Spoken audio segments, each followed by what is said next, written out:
Hi, everybody, and welcome to The Courageous Chick. I'm Shakia Mayer, and in this video, we are going to talk about the power of creativity and the arts with actress, writer, and founder of InfoColor, Summer Dawn Reyes, whose name I just love, Summer Dawn. Okay, so first off, thank you so much for joining me today. This is the first time that I've done an interview with somebody, so thank you, thank you, thank you. And I'm super excited about this conversation. So thank you for being here. Thank you for having me. I'm really, really excited to see you doing some virtual content and getting your positivity out there, really continuing to help people through this pandemic. Thank you. I appreciate it. Actually, so before we get started, how have you been doing during this time? I'm pretty good considering, definitely. So as an artist, I was impacted a lot because almost everything I do for a living is the many jobs I have are in the gig economy in some way. Yeah. So I run InfoColor, obviously, and so we make most of our income by performing at colleges and things like that. And so pretty much all of our events have been postponed or canceled. We were able to move some virtually, but we still have definitely lost a lot of income. And then I was a teaching artist in public schools. So when those closed, my main source of income, was no longer viable. And pretty much everything I've done, I've been an events planner, I've been a bartender. A lot of my skills involve, Being around people. For people. Yeah, being around people.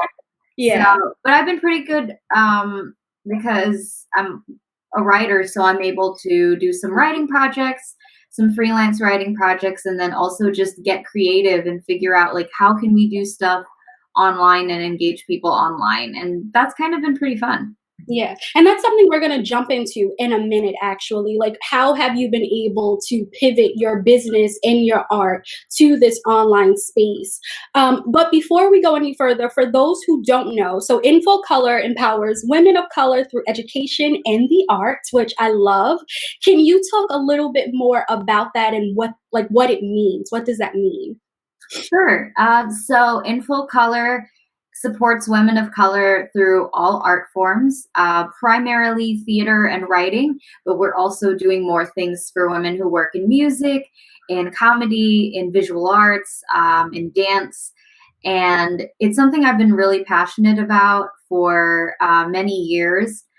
Just as an actress and writer, I'm Asian and Hispanic, and anytime I would go out for roles, a lot of times it would be really stereotypical or not very in depth.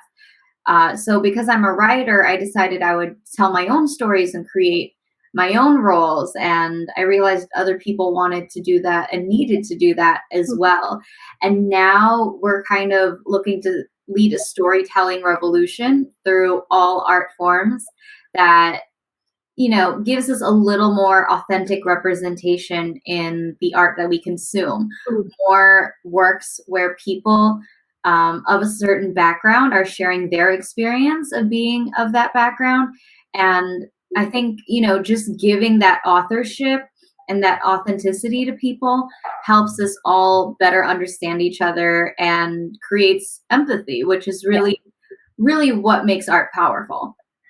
Exactly, right? Because if you can create something that helps another person to better understand your experience, and it's interesting because not only does it create empathy, or what empathy can then do is to also humanize another person. So I feel like if we only look at the differences of who I am versus who you are, for some people who still have different biases and prejudices in their heart, it can be hard for them to see me or to see you as a fully developed and amazing person. And so I think finding different ways aside from having just a talk conversation can be really powerful to help humanize a person and a subject. So yeah, I think that's pretty powerful in itself. So how often do you all put on shows How often does InfoColor put on shows? And where? Where? Yeah, so our primary, like our big show every year is called InfoColor. And for that, we have women submit from all around the country, or I mean, all across the globe, really. It's open to everyone. They can submit monologues or poems or just stories about their experience. It can be about anything, you Mhm. know, and we pick the best ones, or, well, we curate it as well. So there's some diversity in ethnicities, obviously, but also race and age and size and class and all of these things, so that you're getting a really nice, diverse pool of stories. And we'll do that every year in Jersey City. If they can perform it themselves, they do. But if they're not from the area, or they don't want to perform it for some reason, we find an actress of a similar background, which we've been able to do because we, live in one of the most diverse places in Yeah. the world, in Jersey City, and also New York. So that's been, we're really fortunate to have that casting pool all around us. But we do programming all throughout the year. So we have some theater programming. So we do the performances at colleges, at corporations, at different government buildings as well. We were doing stuff with libraries and definitely educational institutions, and like diversity and women's rights institutions. And then we also throw our own events. Like we have a comedy series that we do. It's a little irregular, but it's maybe quarterly. I would say it ends up being quarterly. And then we'll do pop up events. We'll do open mics. We've done concerts. It's really a mixed bag, but we're producing all year. That's amazing. That's really awesome. Because and so it's I guess part of what you like the mission, the reason for you starting in full color, and so giving people who might only be offered stereotypical roles or like roles that are one dimensional, giving them an opportunity to not only perform and write, but to express themselves and to share their own story, which I think is very powerful because for some people that's how healing begins, right? We have so in counseling, obviously there's art therapy, but there's also play therapy and psychodrama, which is Ooh. it's so cool. It was one of my favorite classes in grad school because I feel like once you put your your story, your idea, your issue like down on paper and it becomes real, you can start to see like how what you can do to start to like move forward from some of the things that Mhm. tend to shape us. So I really do. I think storytelling is so powerful. So I love, love, love, love, love, love the mission. And with that said, let me ask you, for people who do have a story, but maybe they don't know how to organize it, they don't know how to put it together, how could they utilize maybe some of your services so that they are able to create that story in a cohesive way? Ooh, that's a great question. So I actually have been doing a lot of writing and editing and things like that, offering freelance services Mm. during this whole, quarantine social distancing thing. And I think a lot of people have benefited from it because um, and I can tell a story. I'm good at finding the story and helping people um, through that. But regardless, if you're doing something on your own, what I would suggest, if you're someone who wants to just get creative, or you feel like you're a writer, but you're not sure, you haven't like been a writer. I've run into people like that. Um, I think a good place to start is to write about how you're feeling, Mm. or if there's a specific thing that you want to explore. Like, for example, let's say I hate being racially profiled when I walk into stores, right? Like, let's say that's the story that someone wants to write. Probably a brown person, obviously. So they might write, Well, feels. um, they might write like, I feel nervous. I feel like this is not just. I feel whatever, and they can start just start writing down different things you might experience as you're going into the store. You might feel betrayed. You might feel betrayed that you know, constantly support this local business and they don't trust you. So you can write down your feelings just to get a shape of what is it that you're trying to say. And then maybe as you go, like keep, you know, start, you know, like at the top where like, I feel uncomfortable. And then why do you feel uncomfortable? Right. So you might go to, I feel betrayed. You might go to, I feel nervous. I feel whatever. And as you go deeper into it, you're going to find like, I really like the word betrayed in this little brainstorm. So I might be like, that's what I really want to convey. And when you have that emotion, start thinking about like, what is it that makes you feel betrayed? And think about, you know, as you're going through the store, at what point do you really feel that feeling? And the easiest way to write a monologue or a story is to just tell a story like you were telling a friend. If you were making a point of, I felt really betrayed when I walked into the store today, and then just write down an account of you going into the store, and then you'll see it'll start to take shape. Like you'll be like, oh yeah, and then I get to the counter and then they're watching as I reach into my purse and they're feeling really nervous. Maybe you will realize, oh, it's important first to explain that, you know, maybe this store, you know, has been really aggressive towards other people of color before, or maybe you think it's unfair because you did something really kind for the owner and you might do a flashback. You'll find like there's little pockets as you're just telling the story. Yeah. And once you have that all down, then you have to, you know, read it out loud is a good way so that you can hear what it sounds like. And that's a good way to proof for errors as well, or repetition. Have someone else look at it. There's a lot of ways that you can start that process.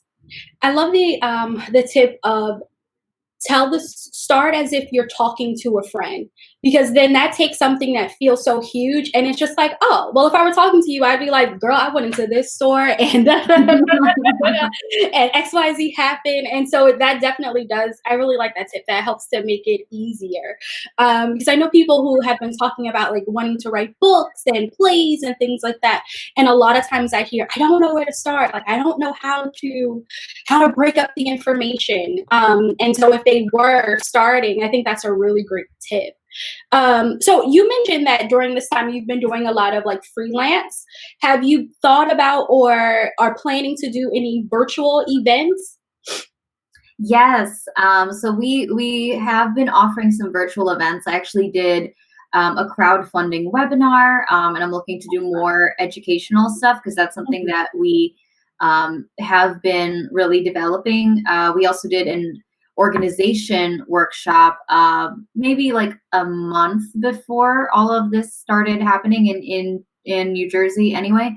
And so I've been coaching people privately from that. So that's been really cool. And then we've been having a weekly, this is our new series that actually just launched this week. It's called Quarantine Cuties. And maybe you should be on it. Actually, you would be great. So it's a skill share and chat. It's on IG Live, and we have women who will just come and share a fun skill or, you know, some interesting information. And it's like pretty informal, and we just hang out. So we launched it with an actress, Daniela Rincon, on Thursday, and she did a musical workout. And then next Thursday, my cousin, Amara Prato, she's a scientist and a writer. She's going to be sharing how to choose and love your menstrual cup, which I think is like such an interesting topic. Everyone has like, you know, like questions about menstrual cups. So that's really fun. And we're doing a bi-weekly open mic, and that has been open to artists of all genders, all colors, all art forms, and obviously locations. So if people want to see that, they can go to our website, InfoColor.org. Say that one more time because I interrupted you.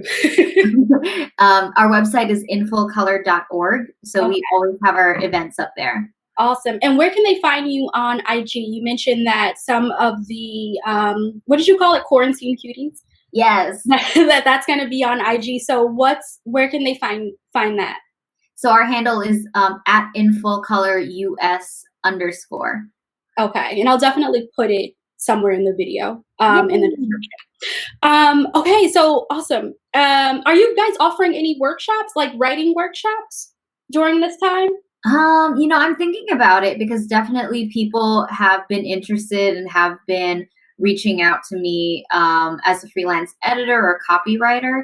Mhm. So I'm thinking about what people would be most interested in. Um, you know, I I'm not sure. I like your question about how to get started with just like writing a personal story. Yeah. So that might be a fun thing to explore. But I don't know. That's a good idea. Yeah, I mean, I think that one is really good because people during during this time have a lot of time on their hands. Most of us, I feel like even if you are working from home, um, although I did see this meme and it said people with no kids say that, so I apologize Mhm. for all of you with children. Oh, the May people not with have kids working from home, and then like now you're working at home kind of from all hours. There's no boundaries, and then I feel bad for families where they don't have a lot of devices because it's like if yeah, you have multiple kids in multiple grade levels, how are they going to school at the same yeah. time? No, You that have a computer for each kid, and then you have to work. Like it's impossible for some families. Yeah, and then that part is where I imagine like a lot of stress comes into play, and a lot of like feeling overwhelmed. What I will say, I do want to go back to this just really quickly, and this is an occupational hazard. So when we talk about working from home, though, and I've been hearing so much, even some colleagues who are in the mental health field, and they were saying how they feel like they are always connected now to their work. And so they're working all day. And I'm like, no, what's the time for me to sign off Mhm. and not be on the clock? I'm not doing it. And so I do want to remind people, and even if you're working on I want to say a fun project, you do have to still give yourself time to just like be. Otherwise, you really, even at home, you can create burnout for yourself. So just be mindful that we are not overdoing it, like all the time, because we can use this time to be productive, do some of the things that we've always wanted to do. So write the book, write the story, but also take a nap. Oh yeah. I feel like that's so important. And people, so many of us are like go getters and stuff, and we're like, I want to do it all right now. Give yourself a minute. Give yourself a minute.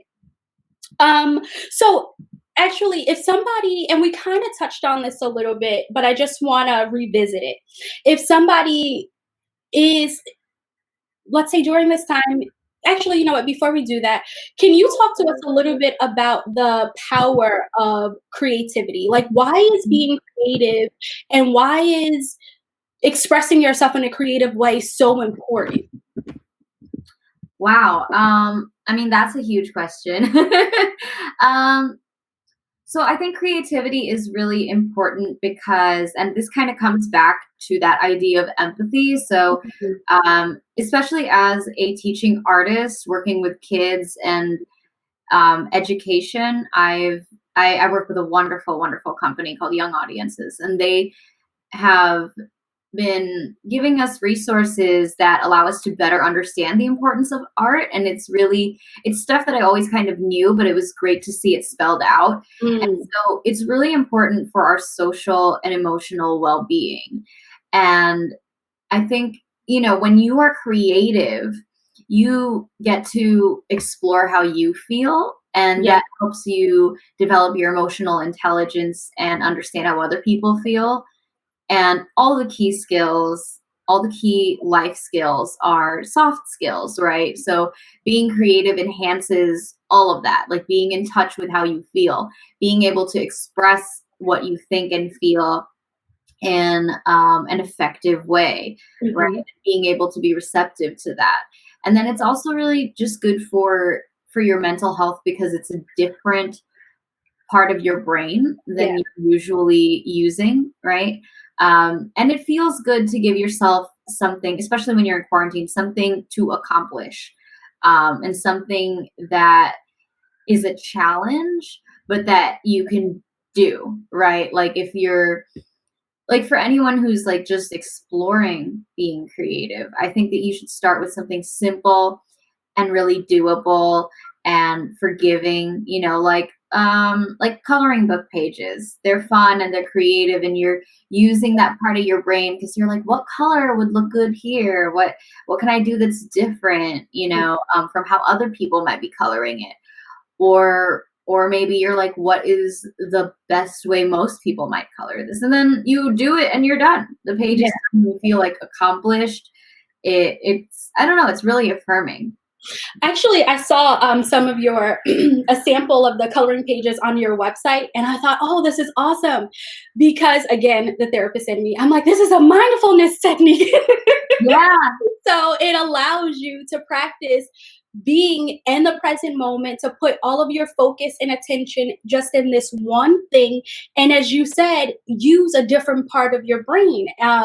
So for those of you who are looking for some coloring pages, because you're offering them, right? Yeah, I actually have the book, so let me just grab it. So one of the projects that we did with visual artists is we created a coloring book called Girls Who Colored Outside the Lines. And this features like women of color who have an amazing story, and they're just like beautiful portraits of them. So this is the book. Oh, that's awesome. Yeah, so you can see like, I'm just going to show a couple that I really love. This is Anna May Wong. She's the first like Chinese American actress who is like, mainstream. Yeah. This is Maya Angelou. That is so cool. Yeah, so this has been really, really fun, and we actually have been selling this on our website, and people have been getting it because they're at home and they're bored. Look at Angela Davis. This is so beautiful. I love her. She's my favorite. Yeah, so it's like, it's really cool to just sometimes just like sit there and color it in. I just colored in Malala. We have a Malala one. I don't know if I have the actual page that I did, but I love her, and I did it on our IG, and I just kind of, this is Malala. Yeah, that is awesome. So I say either go with Summer Dawn. I have to say, it's so crazy. Like always, I don't know why. But to go with the coloring book. So tell me the name of it one more time. For Girls Girls Who Colored Outside the Lines, and that's available on InfoColor.org as well. Okay. And it's actually also part of our quarantine fun pack. So we have like our anthology, which has all the short stories and monologues from our show. It has stickers, it has pins, and then you get this, and you get, we have like multicultural crayons that come with it. So they're actual people colors. You can get skin tones. That's so awesome. So so either that coloring book or some mandalas, but definitely something that's going to help you to be in the moment and be focused. Yes. That's awesome.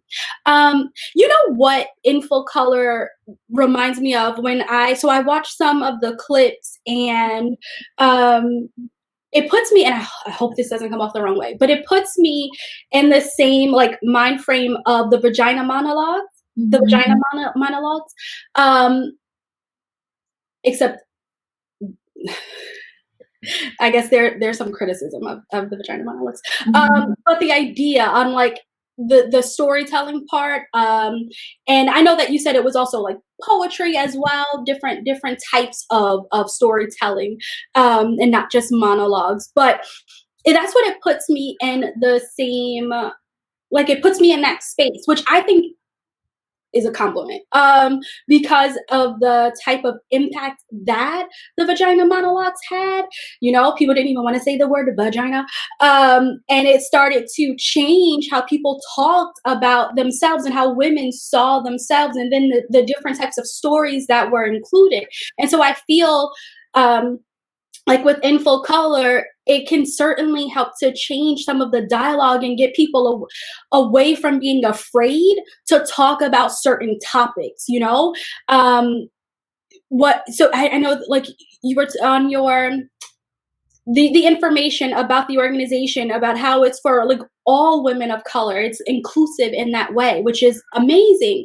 And so obviously there things are going to come up about issues for Black women and trans women and just like all types of women, and I feel like it can help to get people from this state of being uncomfortable while they're talking about such heavy topics, and put it in a way where again it's like, oh wow, I hear you, and in this moment I don't need to be defensive, I can just listen to what it is that you're saying, I can just listen to your story. So I think that's great. I think that's great.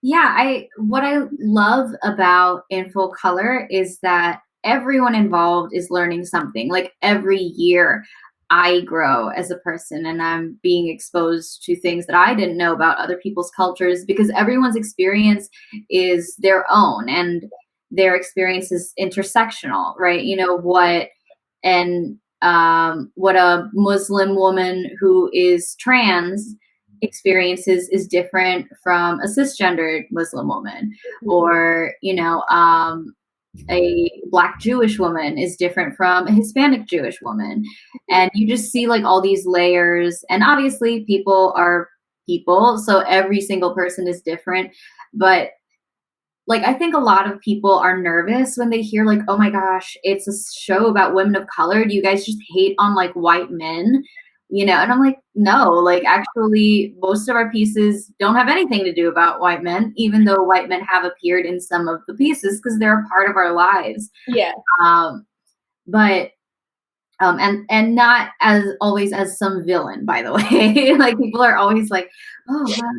But it's really about different people, and it's like super inclusive, and everyone in the room is learning something new about someone else because all they know is their experience. And over the years I've done a lot of work to try casting women who are really interested in learning about other people and supporting other people and advocating for women who are not like them, especially because when we go and perform in colleges and we're talking to students of all backgrounds, and we usually will do a talk back after our performances, I want women who are, thought leaders, who have strong empathy and who are advocates for multiple groups, because they have the strongest impact when we go into those educational environments.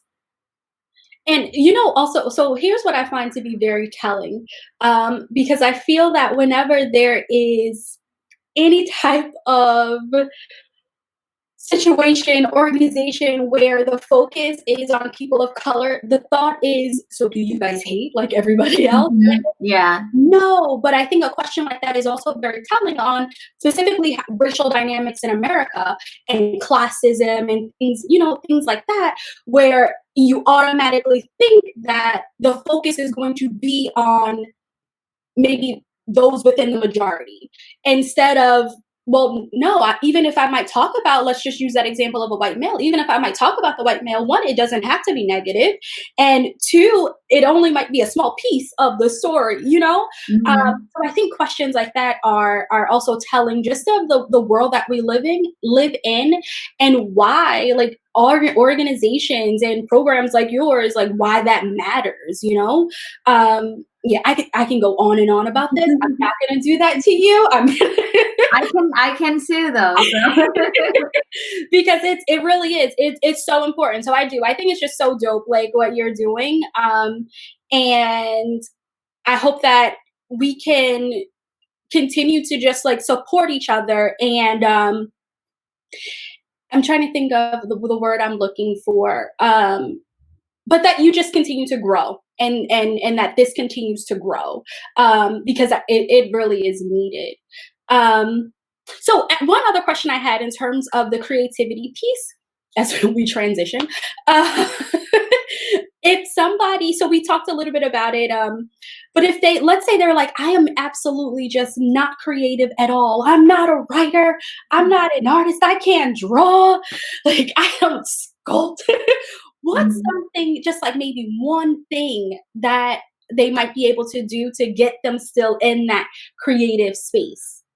Ah, I mean, like the coloring is a great way. And then, I would do something just like fun and like just really forgiving. Yeah, You have to understand, like, if you don't identify as an artist, it doesn't mean you can't do it. It just means, like, whatever you're gonna do, chances are it won't be, the next Michelangelo's David. Like, you just have to accept that you're starting, but yeah, that it's worth starting and exploring. And it may not be the best thing ever, but you can't be discouraged by that. You have to start somewhere. exactly. So that being said, like, if you want to try singing or learning an instrument, like, do a YouTube tutorial, do YouTube karaoke. That has been like my outlet. Like, just, it's fun to just blow off some steam and just like do something, fun and kind of silly.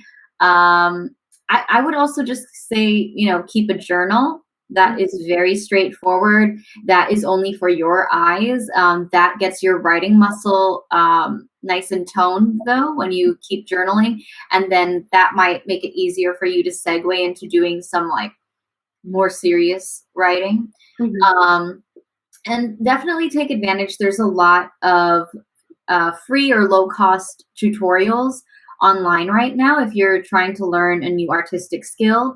And there's also, you can support people, who are artists, because a lot of them are offering virtual services, virtual classes. And you just have to be really kind to yourself. And just understand that what you're doing is the beginning of something great. If you decide that you don't want to do it anymore, that's fine. You're trying something out. You have to be, I think that's the lesson we're all learning in quarantine right now, is you have to be really kind to yourself. Yeah. Because, if you're not going to be kind to yourself, it's like you can't have other people, you can't rely on other people to do it for you. People Oh, will be kind to you, but if you're not going to be kind to yourself, you know, you have to start there at yeah. least. No, absolutely. And that you kept saying, be forgiven. Be forgiving, that self-compassion is so important. I did a video recently and I was talking about meditation. And I said, sometimes people, when they start meditating, they aren't very kind to themselves and they judge themselves, they judge the thoughts, then they judge the thought, they judge themselves for having the thought. So now they're judging the judging. And I was saying how you have to start somewhere. So just as you're saying, like where you have to start somewhere. And then I gave the example of me doing a yoga class and didn't realize that I should have started at Yoga 101. And instead I took some other class just because Mhm. I liked the description of it. And all throughout the class, I just kept thinking, oh my God, Shakia, how could you do this to yourself? What the hell were you thinking? Blah, blah, blah. And I had to, in that moment, I had to be like, wait, stop. You've never taken a class before.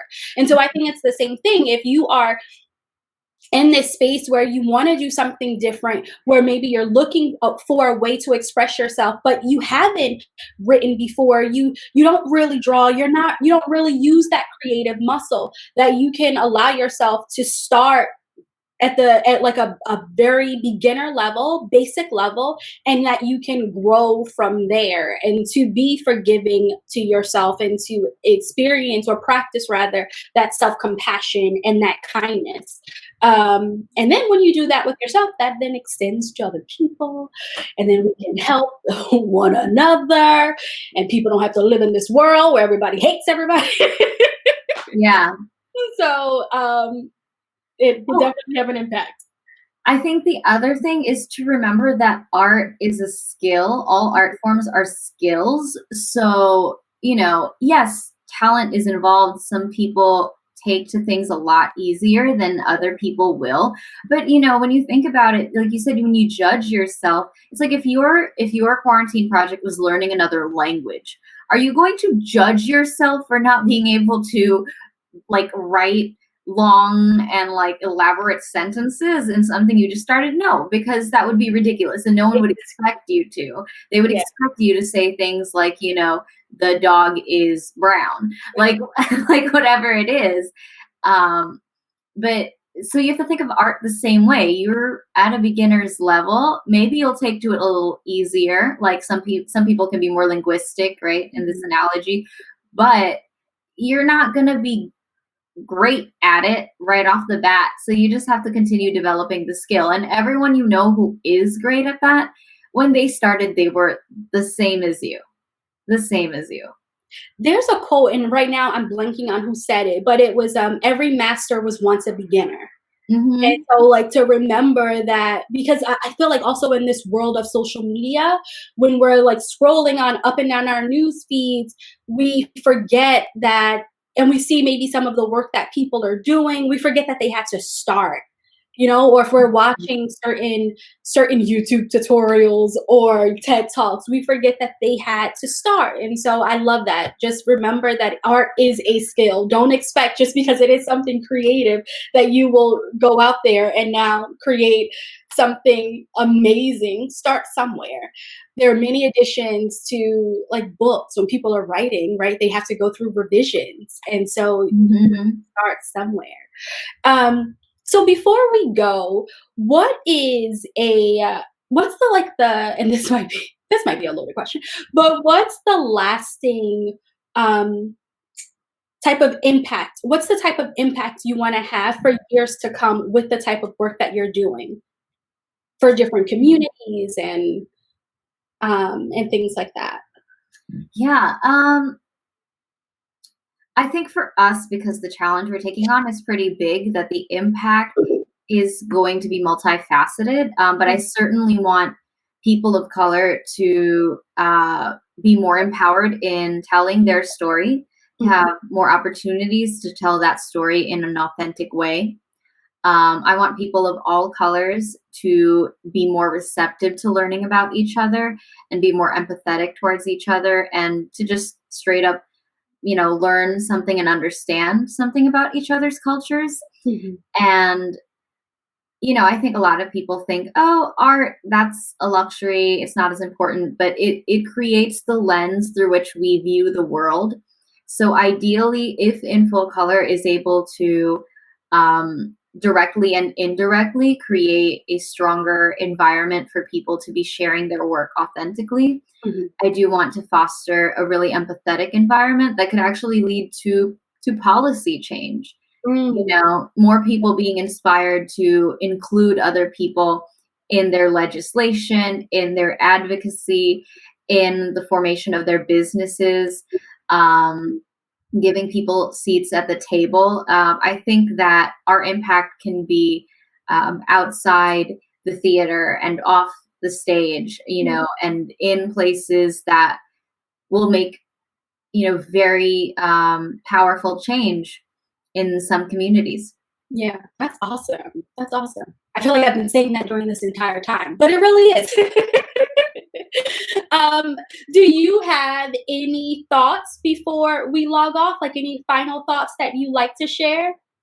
Um, I just want to thank you for having me again, and thank you for all the work that you're doing. And I think it's so important for women in general to come together and to lean on each other Mm, for their mental and emotional and social well-being, especially at this time when we are so divided. yeah. When I know women are taking on the lion's share at home. A lot of us are working from home, taking care of kids, and doing all the things that we were doing, except now it's never ending.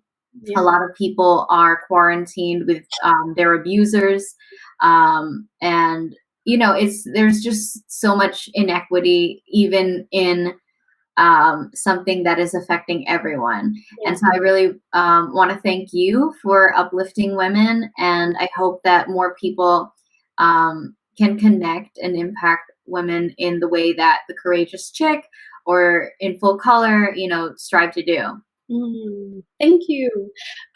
So I just want to say thank you for hanging out with me this afternoon. For those of you who may not be familiar with Summer, obviously we've talked about some of the work that she's done, but not nearly in depth enough. She is a fantastic writer. She helped me with the project, but she is truly, truly awesome. And so if you are interested in taking your creativity to the next level, or you just have a question, or you'd like to learn more about InfoColor, definitely, definitely, definitely reach out to her. She's an awesome, awesome person and Aw, so creative. I really do. I love it. thank you. You are amazing. Oh, thank you.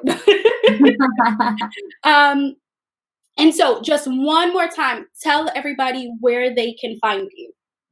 Sure. So you can reach out to me directly, summer@infocolor.org. And infocolor.org .org is also our website. And you can pretty much find everything there, our events. There's a contact form and links to our social media. So you can like us on Facebook or follow us on Instagram at InfoColorUS_. And we are also a fiscally sponsored organization. So if anyone wants to make a tax deductible donation, it'll help us keep afloat and create more virtual programming. So they can do that through the website too. Awesome. Well, I know you got to go, so I'm not going to hold you up any longer, but thank you again. And hopefully we can do this again. Yeah. Thank you so much for having me and have a wonderful rest of your week. Same.